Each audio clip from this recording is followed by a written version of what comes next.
Hi, it's me, Daphne, and welcome to today's video where I try to catch you up on all the books I've read since I've pretty much been offline.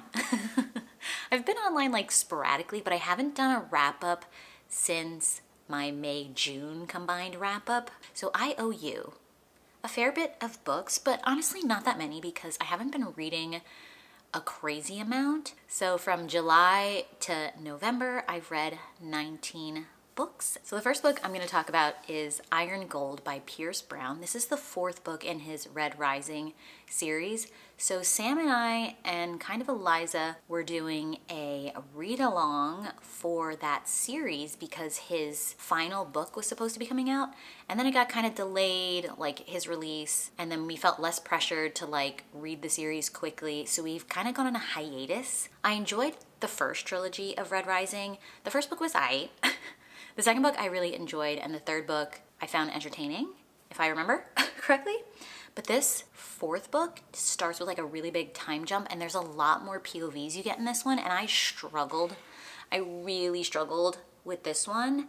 I listened to it mainly on audio, and I was not paying that close attention. Like, if I go back into the read along with Sam, I do want to reread this one and give it more of a fair shot. I just like wasn't in the mood for it at the time. I was maybe a little burnout on like the fight energy of the series. I think fighting can sometimes be fun, and then sometimes I think fighting is boring. I'm like, I get it, you're fighting.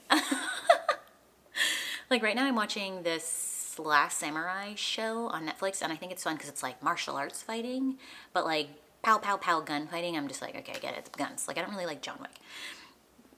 Rant, this is just side rant. But anyway, I ended up giving this book 2.5 stars, but I'm definitely open to trying again and continuing on, especially if I get to read it with my friends. So the second book I read in July was Coaxing the Roughneck. It's just a smutty novella by Jessica Cain. It doesn't even matter what it's about. I ended up giving it 4 stars. We take into account what kind of book it is. It's smut. Did it give me what I was looking for in the reading experience? Yes, I had fun, so 4 stars.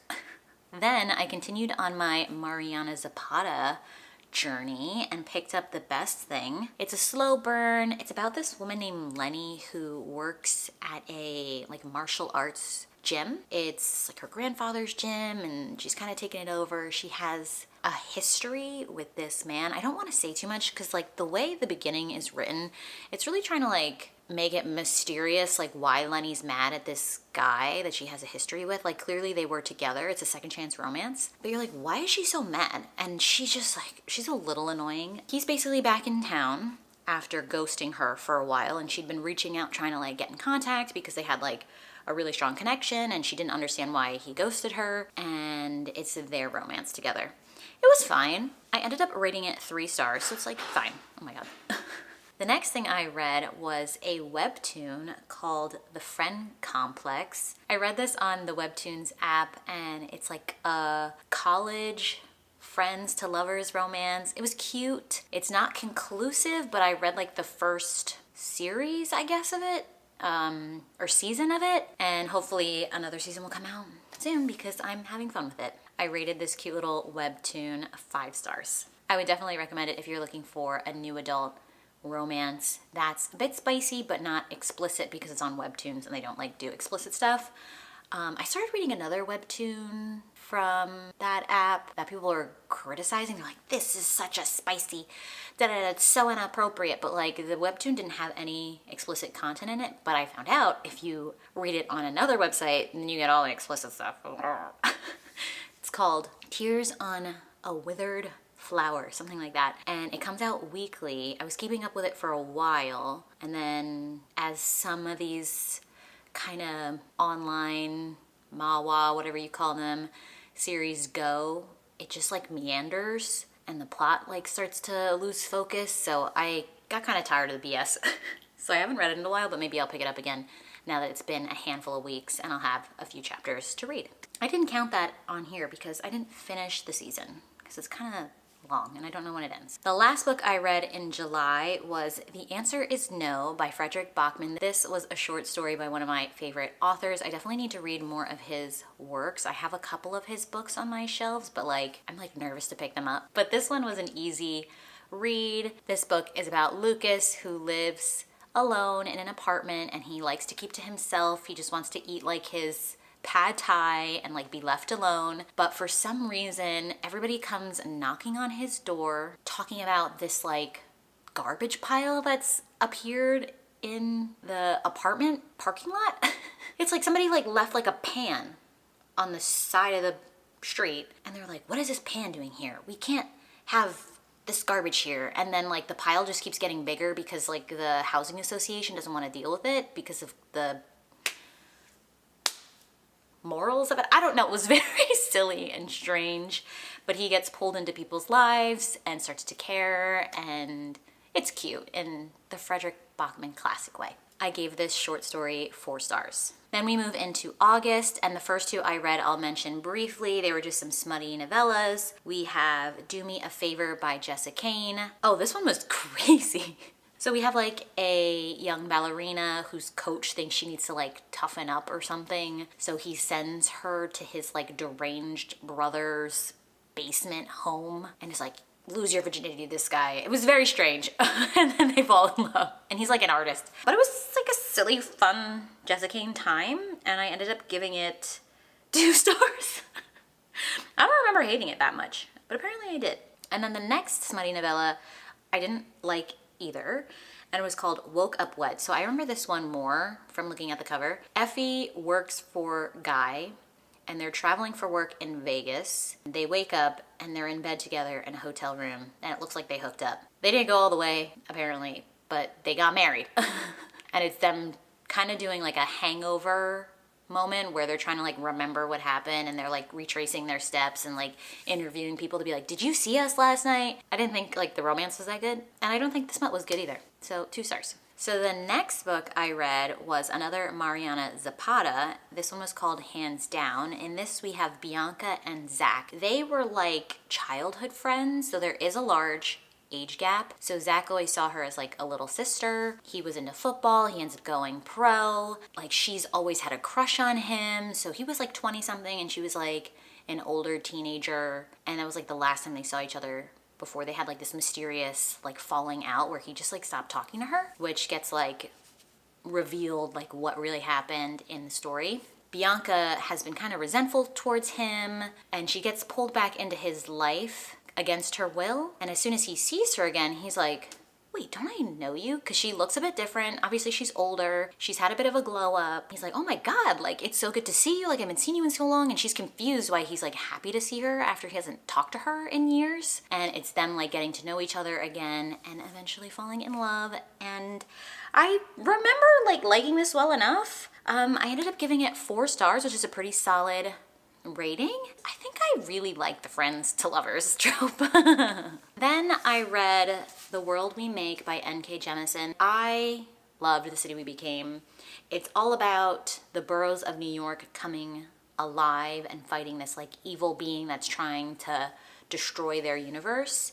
And it was such a unique concept. So I was excited to figure out what happened in the second one. But I will say the second one was a harder read. Like it was like less fun. I ended up giving it 4 stars, but that felt a bit generous from like a fun POV. It took me a long time to read it too, if I remember correctly. I saw in her like comments about her own book that this was originally supposed to be a trilogy and ended up being a duology because she just like, there was just too much going on in the real world politically that was forced to be in this book that she was just like not loving. And it did feel rushed and forced at the end because like she was just trying to make it make sense considering like the real world and like COVID had happened in the real world and stuff, and she's like trying to like write around that and things like that. So like logistically it was a bit tough. And sometimes you read books like this where it's similar to real life, the landscape of prejudice and stuff in the world, you're hoping it will give you all the answers, but sometimes the solutions just come too easily because there's just like no good solution. Otherwise we would have implemented the solution. Let's be real. Like there's just, what is the solution? You know, it's kind of how I felt watching Wicked 2. I'm like, what is going on with the animals? Why is there so much prejudice against the animals? And I like felt so invested because I was like, there's so much prejudice in the real world. Like, how are you going to solve this problem? I like was on the edge of my seat. It's just never going to be like that satisfying because it just doesn't feel feasible. So this was a bit of a struggle, which was disappointing. But overall, I still really enjoy N.K. Jemisin's writing, and I really, really need to get to the Broken Earth trilogy. I read the first one years ago at this point, and I want to do a binge of that series next year, I guess, in 2026. The next book I read was a historical romance, and it's called Prisoner of My Desire. Prisoner of My Desire. I ended up giving this 3 stars, but I kind of like, when I look back on it, I did enjoy my time with it. I think the plot is interesting. So we have Rowena, who is like a rich heiress woman, like way back in the day, like back when there were like warring factions like all over the Great British region and all this stuff. I don't remember exactly what year it was. Her stepbrother needs her to produce an heir to like maintain power of certain things or whatever. So he like needs her to have an heir. So he like marries her off to this like gross, barely alive gross man who's had like 10 wives who've all died. It's like her wedding night and she's supposed to like be with this man who she's never been with a man before, and he like dies. He like drops dead. The stepbrother comes in and he's like, what's going on? She's like, he's dead. And he's like, well, I need his money, so I need you to have his heir so I can have like the resources I need to fight the wars I need to fight. So we're gonna kidnap some random guy off the street and you're gonna produce an heir with him and say that it's the rich guy that died. It's heir. So they kidnap somebody who turns out to be like a powerful rich man, like a scary lord or something, but he was disguised as like a knight or something, so they didn't recognize that he was like powerful. His name's Warwick, and he's our hero. He's a prisoner of the stepbrother. She does what she needs to do to try to get an heir. He's pissed. He escapes, and then he wants revenge, so he ends up kidnapping her in return, and then it's like tit for tat situation. And then they fall in love in like this really weird, like, you're my prisoner, and like you hate it but you love it, like dubious consent, you know what I mean? So yeah, it was like, I don't know, it was okay, it was fun. I don't know why I gave it 3 stars. Maybe like the extra plot and like the execution of some of the things, maybe I didn't like love that much, but I think the plot is really interesting and unique, even though it's kind of messed up and dark. So that book was the only book I read in September. Then we move into October, and I read the first 3 books of the Immortals After Dark series by Kresley Cole, starting with A Hunger Like No Other, which is a romance between a half vampire woman. She's half vampire, half Valkyrie, and a werewolf shifter guy. And he's been like trapped by these evil vampires for centuries. So he hates vampires, but he can sense and like smell his mate up in the world. It's like he's like trapped in the catacombs of Paris, which is like fun.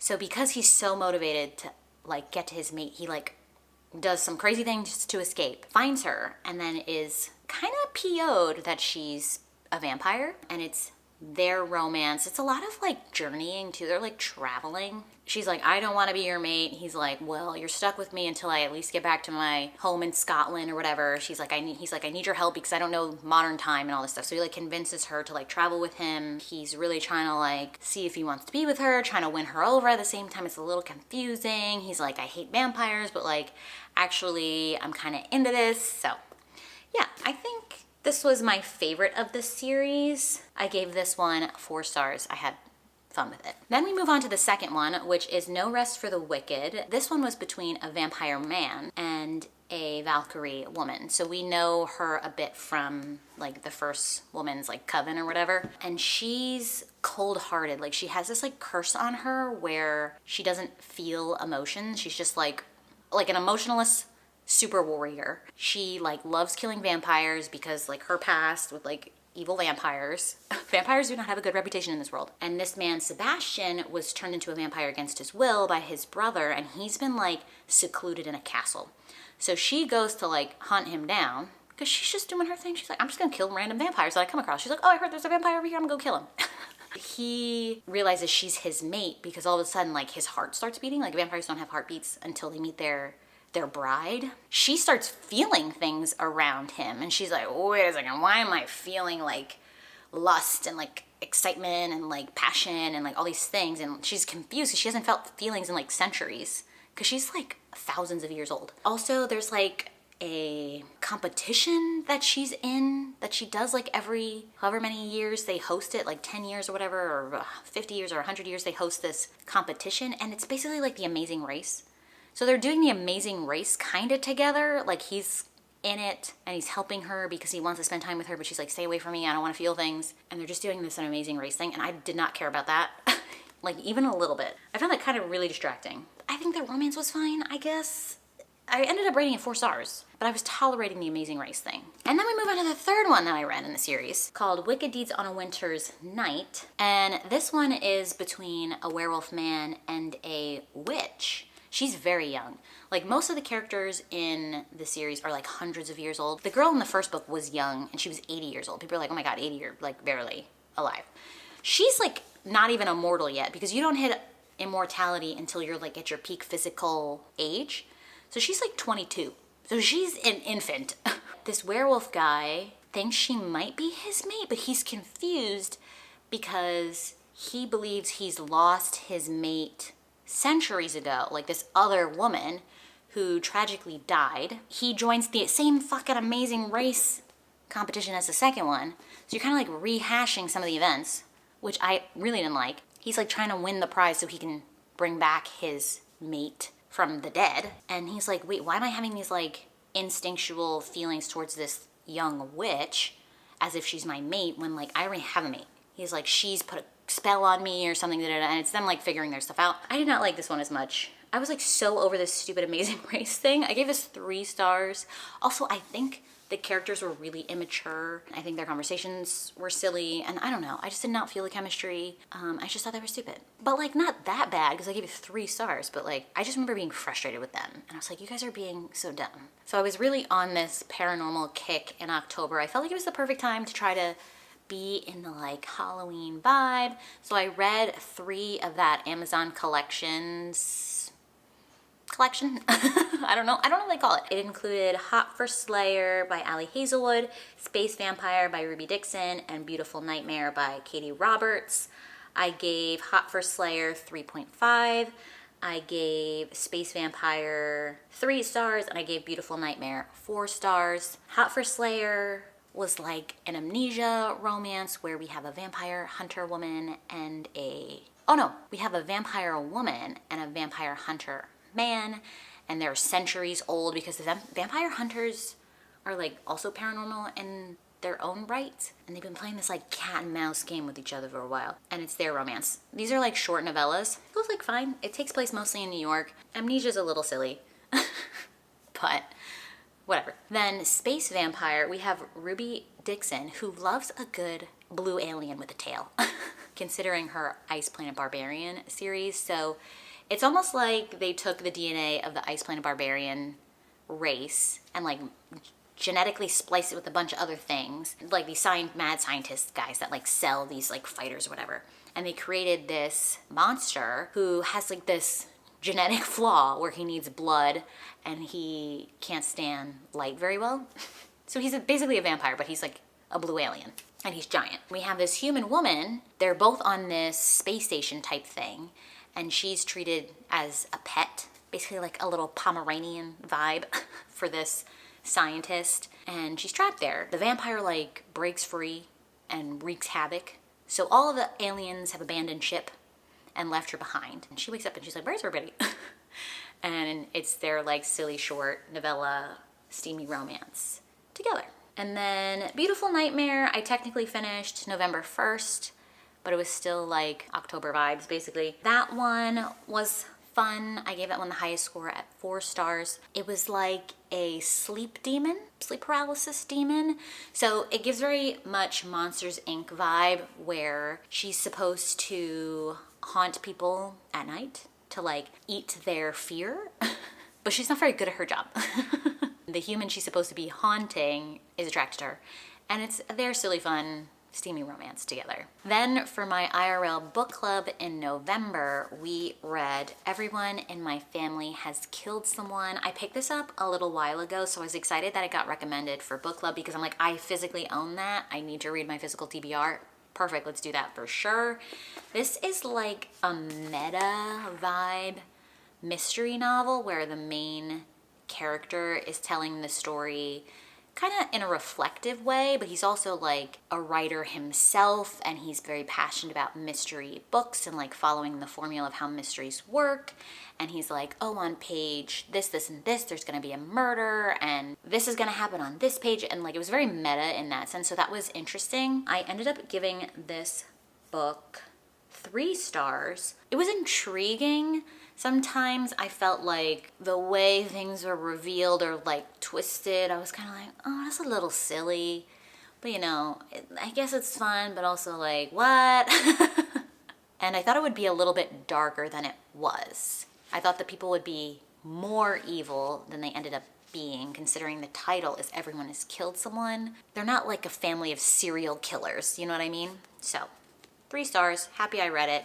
Not something I would like read again, but something I'd probably loan out to a friend. And then I finally finished this chunky book. I've been reading this one since like June, and I finally finished it in November. Honestly, I wasn't reading it straight, obviously. I took a lot of time off in between and like put it down a bunch of times. This is the last book in the Harry Potter series, so I really wanted to have a better understanding of how everything tied together, because I don't remember the movies that well, and I always remember being a little bit confused with what was going on when I was watching the movies. So I was very excited to read the canon, like the official text of the story. But also like the first half was genuinely so boring. I'm like, the kids are just wandering around in the woods. They literally have no idea what they're doing. They have no purpose. They don't know what they're looking for. They're just like meandering. It was so boring. And then it finally picks up like with the battle at the school and all that stuff, which was interesting. But a lot of it was really boring and I struggled through it. But I'm glad that I finished it now that I know the canon. And I'm even more excited to finally be able to read Manacled, which was what started me on this journey. I started on this journey before the author of Manacled announced that they were gonna be trad published, I believe. Like, I don't know, it was so long ago. It was like probably over a year and a half ago I read the first one. Now Manacled is trad published as another book with another title, which I can't remember off the top of my head, but I almost bought it, but I was like, no, don't buy that. You don't need that right now. You have a lot of other books you need to read. But I do have Manacled downloaded on my Kindle back when it was possible to do that. I don't think it's possible to download it anymore. This is done. I ended up rating it 3 stars. It was fine, but yeah, it was not my favorite. And I'm glad I'm done. And then the last book I read in November was just a silly Jessica smutty novella, which was Praise Me Lumberjack, and I gave it 3 stars. This one was about a young celebrity named Jenna. She's kind of like Disney star transitioning into adult professional. You know, no, that sounds not good. She's basically a Disney star who's trying to be seen more as an adult and like be cast in more adult, mature roles and not seen as like a child. Just think like Miley Cyrus transition, you know, that period in time where she was like really going wild. Her agent is trying to push her to be like more risque and she's like a bit uncomfortable, and she runs into this lumberjack guy and he's instantly infatuated and she's obsessed with him and she's just like, I want to be together. I've only known you for 12 hours. And it's just their silly smutty romance. All right, so those are all the books that I've read from July to the end of November. 19 books, if I counted correctly. I hope you enjoyed spending some time with me. If you did, please feel free to leave this video a thumbs up and subscribe down below if you haven't already. I would greatly appreciate it, and obviously it helps out my channel. And I will catch you in another video. Bye!